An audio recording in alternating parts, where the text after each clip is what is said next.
నమస్తే అండి, welcome to my channel Lakshmi Ramana recipes. ఈరోజు ఒక రెండు మంచి హెల్దీ అండ్ టేస్టీ రెసిపీస్ని వీడియోస్ పోస్ట్ చేస్తున్నానండి. అవేంటంటే కొత్తిమీర పచ్చడి అండి. ఆ కొత్తిమీర పచ్చడిలోకి ఈరోజు నేను కాంబినేషన్గా బెండకాయతో వేపుడిని ప్రిపేర్ చేస్తున్నానండి. రెండు గ్రీనే అండి. టేస్ట్ అయితే ఎక్సలెంట్గా ఉంటుంది. కాంబినేషను వేడి అన్నంలో నెయ్యి వేసుకొని ఆ కొత్తిమీర పచ్చడి వేసుకొని ఈ బెండకాయ వేపుడుతో తింటే సూపర్గా ఉంటుంది. మామూలుగా మనం కొత్తిమీరని తెచ్చుకుంటూ ఉంటాం కదండి మార్కెట్లో. అలాంటప్పుడు మనకు కొద్దిగా ఎక్కువగా ఉంటుంది కాబట్టి మనం వేస్ట్ చేయకుండా ఈ విధంగా మనం పచ్చిమిరపకాయలు వేసేసుకొని కొత్తిమీరతో పచ్చడి చేసుకుంటే చాలా బాగుంటుంది. ఇందులో ఫైబర్ అనేది ఎక్కువగా ఉంటుంది. అలాగే బీపీని కంట్రోల్ చేసేదానికి కూడా ఈ కొత్తిమీర అనేది బాగా హెల్ప్ చేస్తుందండి. ఇక్కడ నేను ఒక పెద్ద కట్ట కొత్తిమీరని నీట్గా ఒలిచేసేసుకొని లైట్గా కాడలతో ఒక 3-4 సార్లు శుభ్రంగా కడిగేసిన తర్వాత ఈ విధంగా హోల్స్ ఉన్న గిన్నెలో వేసేసుకొని వాటర్ అంతా డ్రైన్ చేసి పెట్టాను. అలాగే ఒక 1/2 కేజీ బెండకాయలను కూడా శుభ్రంగా కడిగేసిన తర్వాత ఒక హోల్స్ ఉన్న గిన్నెలో వేసేసుకొని మనం ఒక 10 నిమిషాలు అలా పెట్టేసామంటే ఆ వాటర్ అంతా డ్రైన్ అయిపోతుందండి. కావాలంటే మనం పొడి క్లాత్తో తుడుచుకోవచ్చు, లేదు టైం ఉన్నప్పుడు అలా కడిగేసి పెట్టామంటే అందులో ఉన్న నీళ్ళన్నీ పోతాయి, జిగురు అనేది లేకుండా ఉంటుంది. చూడండి, ఈ సైజులో ముక్కలు కట్ చేసి పెట్టాను. ముందుగా మనం కొత్తిమీర పచ్చడిని ప్రిపేర్ చేసేసుకుందాం. స్టవ్ వెలిగించుకొని పెనం పెట్టేసుకోవాలి. ఇప్పుడు ఇందులో 1 టేబుల్ స్పూన్ నూనె వేసుకోవాలి. ఈరోజు నేను పచ్చిమిరపకాయల కాంబినేషన్తో చేస్తున్నానండి. బాగుంటుంది. కొత్తిమీర పచ్చడిని కూడా మనం టమాటోలు వేసి చేసుకోవచ్చు, అలాగే ఏదైనా మినప్పప్పు అలా పప్పులు వేసుకొని చేసుకోవచ్చు. ఈరోజు అయితే నేను పచ్చిమిర్చి కాంబినేషన్తో చేస్తున్నాను. ఇక్కడ ఒక 8 పచ్చిమిరపకాయలను శుభ్రంగా కడిగేసుకున్న తర్వాత ఈ విధంగా తుంచి పెట్టుకున్నాను. ఇప్పుడు ఈ పచ్చిమిరపకాయ ముక్కల్ని వేసేసుకున్నాము. ఇప్పుడు మీడియం ఫ్లేమ్లోనే 1 నిమిషం ఫ్రై చేసుకోవాలి. పచ్చిమిరపకాయలు డైరెక్ట్గా వేయకుండా ఈ విధంగా తుంచి వేసుకున్నామంటే పైన పడకుండా ఉంటాయండి. చూడండి, ఇప్పుడు పచ్చిమిరపకాయలు కొద్దిగా వేగాయి. ఇందులో ఒక 8 వెల్లుల్లి రెబ్బల్ని లైట్గా పొట్టు తీసుకొని వేసుకోవాలి. అలాగే ఒక చిన్న నిమ్మకాయ సైజంత చింతపండుని కడిగి వేసేసుకున్నాము. ఇప్పుడు ఇవన్నీ కొద్దిగా వేగిన తర్వాత కొద్దిగా పచ్చి కరివేపాకు కూడా వేసుకోవాలి. చివరగా ఒక 1/2 టీ స్పూన్ జీలకర్ర వేసేసుకొని జస్ట్ లైట్గా ఫ్రై చేసేసుకోవాలి. ఓకే అండి, ఇప్పుడు ఇది వేగిపోయింది. ఇది తీసుకొని పక్కన పెట్టేసుకుందాం. ఒక గిన్నెలోకి తీసేసుకున్నాము. చూడండి, ఈ విధంగా వేగితే సరిపోతుంది పచ్చిమిరపకాయ ముక్కలు.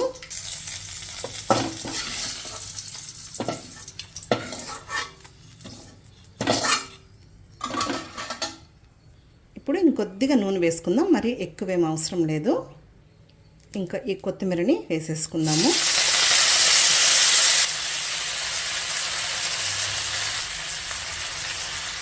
ఇంకా మీడియం ఫ్లేమ్లోనే ఈ కొత్తిమీరని ఇలా కలుపుకుంటూ ఒక 2 నిమిషాలు ఫ్రై చేసుకుంటే సరిపోతుంది.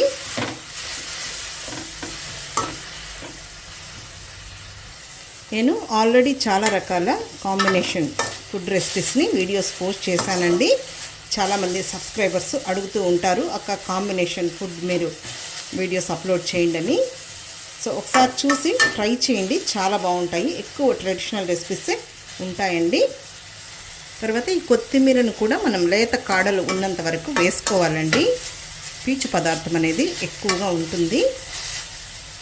మనం ఇలా కొత్తిమీర పచ్చడి చేసుకున్నప్పుడు బెండకాయ కాకుండా వంకాయ, గోరుచిక్కుడు, తర్వాత చిక్కుడుకాయ, పొటాటో, అలా రకరకాల మనం కాకరకాయ అలా వెజిటబుల్స్తో ఫ్రై అనేది చేసుకోవచ్చండి. చాలండి, మరీ ఎక్కువ ఓవర్గా కూడా ఫ్రై చేసామంటే మనకు మాడిపోతుంది, అలాగే చేదని అనిపిస్తుంది. ఇప్పుడు స్టవ్ ఆఫ్ చేసేసుకొని ఇది తీసి పక్కన పెట్టేసుకొని చల్లారనిద్దాము. ఇప్పుడు ఒక మిక్సీ జార్ తీసుకొని ముందుగా మనం ఇవన్నీ వేయించి పెట్టుకున్నాం కదా పచ్చిమిర్చి, అవి ఇందులో వేసేసుకుందాము. మీకు రోల్ అవైలబుల్ ఉంటే రోట్లో కూడా దంచుకోవచ్చండి. ఈ మిక్సీలో కూడా అచ్చు మనం రోట్లో లాగే చేసుకోవచ్చు. రుచికి సరిపడా రాళ్ళుప్పు వేసుకొని జస్ట్ ఒకసారి ముందుగా గ్రైండ్ చేసుకోవాలి. చూడండి, మరీ మెత్తగా వేయకూడదు. చూడండి, ఈ విధంగా కచ్చా పచ్చగా ఉండేటట్లు గ్రైండ్ చేసుకోవాలి. ఇప్పుడు ఈ కొత్తిమీరని వేసేసుకుందాము. కొద్దిగా నీళ్లు వేసేసుకొని మరీ కంటిన్యూగా కాకుండా నిలుపుకుంటూ కొద్దిగా కచ్చా పచ్చగా ఉండేట్టు గ్రైండ్ చేసుకోవాలి. చూడండి ఈ విధంగా మనం మిక్సీ పట్టేసుకోవాలి. ఇప్పుడు ఇందులోకి మెయిన్ టేస్ట్ ఇచ్చేది పచ్చి ఉల్లిపాయలండి. ఒక మీడియం సైజులో ఉన్న ఉల్లిపాయని చూడండి ఈ సైజులో ముక్కలు కట్ చేసి వేసుకోవాలి. ఇంక ఈ పచ్చడికి ఇంకేం పోపు ఉండదండి. పోపు వేసే పచ్చడి ఇంకొక డిఫరెంట్ స్టైల్ అనమాట. నేను అది ఈసారి మీకు వీడియో పోస్ట్ చేస్తాను. పెరుగన్నంలో కూడా చాలా బాగుంటుందండి. ఇప్పుడు జస్ట్ ఒకసారి గ్రైండ్ చేసేసుకోవాలి. ఓకే అండి, చాలండి. మరి మెత్తగా మనం గ్రైండ్ చేయకూడదు. ఈ విధంగా మనకు కనిపిస్తూ ఉండాలి. రోటీల్లో కూడా చాలా బాగుంటుందండి. దోశ ఇడ్లీలో కూడా సూపర్గా ఉంటుంది.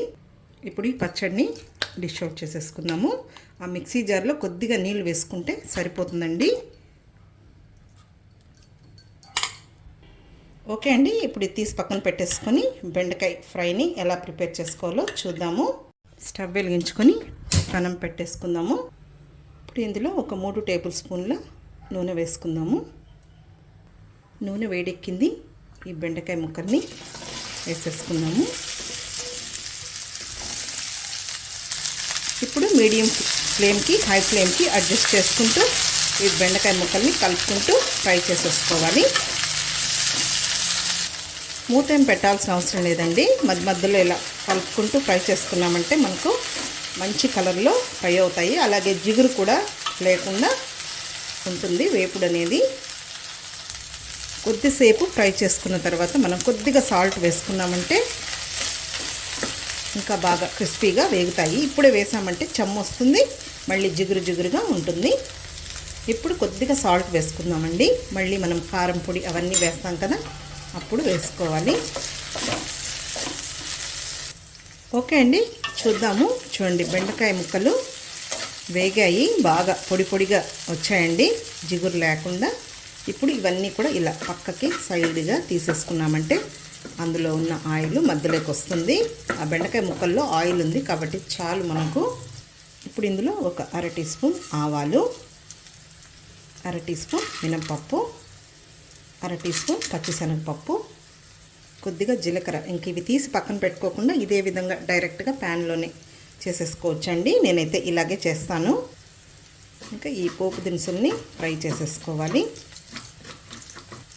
పోపు దినుసులు వేగాయి.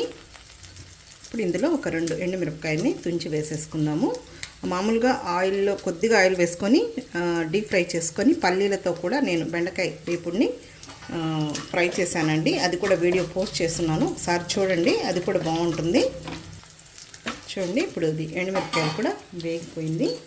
ఇప్పుడు ఒక మీడియం సైజులో ఉన్న ఉల్లిపాయని కొంచెం చిన్న ముక్కలుగా కట్ చేసి వేసుకోవాలి. కొద్దిగా కరివేపాకు వేసేసుకొని ఇంకా ఇదంతా కూడా కలిపేసేసుకొని ఫ్రై చేసుకున్నామంటే మనకు ఉల్లిపాయ ముక్కలు వేగిపోతాయి, అలాగే బెండకాయ ముక్కలు కూడా కరెక్ట్గా వేగిపోతాయి.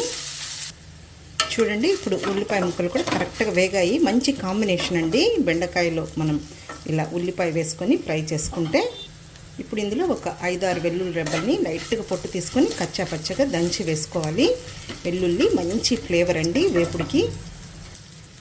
1/4 టీ స్పూన్ పసుపు పొడి వేసుకోవాలి. మనం బెండకాయ వేపుడు కానీ ఆకుకూర వేపుడు కానీ ఫ్రై చేసుకునేటప్పుడు కొద్దిగా ఎక్కువ క్వాంటిటీతో చేసుకోవాలి. చూడండి ఇప్పుడు ఎంత తక్కువైందో.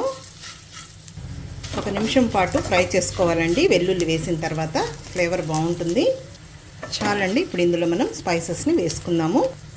1/2 టీ స్పూన్ కారం పొడి, 1/4 టీ స్పూన్ ధనియాల పొడి.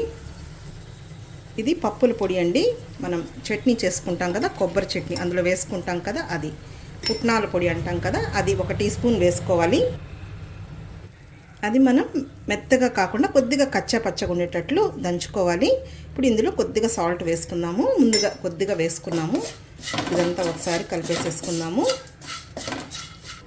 చూడండి ఎంత బాగా మనకు సౌండ్ వస్తుందో, క్రిస్పీగా, ఎక్కడికైనా జిగురు లేకుండా. ఇప్పుడు మనం ఎక్కువసేపు ఫ్రై చేయకూడదు, స్టవ్ ఆఫ్ చేసేసుకుందాం. అంతే అండి, బెండకాయ వేపుడు కూడా ఈ స్టైల్లో రెడీ అయిపోయింది. మనం ఇందులో పొడిని కూడా మార్చి చేసుకోవచ్చండి, బెండకాయ వేపుడులో పొడిని కూడా. ఇప్పుడు 2 రెసిపీలు రెడీ అయిపోయాయి కాబట్టి ఇప్పుడు మనం డిష్ అవుట్ చేసేసుకుందాము. ఓకే అండి, ఇక్కడ నేను ప్లేట్ రెడీ చేసి పెట్టాను. ఇప్పుడు వేడి అన్నంని డిష్ అవుట్ చేసేసుకుందాము.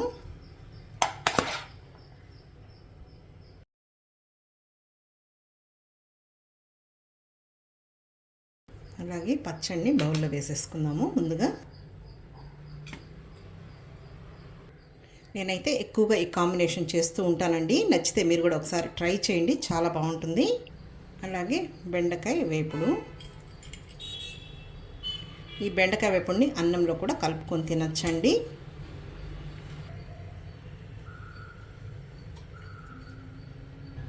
అంతే అండి, చూసారు కదా. ఇప్పుడు నేను కొద్దిగా ఈ కొత్తిమీర పచ్చడిని వేసుకుంటున్నాను. అలాగే కొద్దిగా నెయ్యి.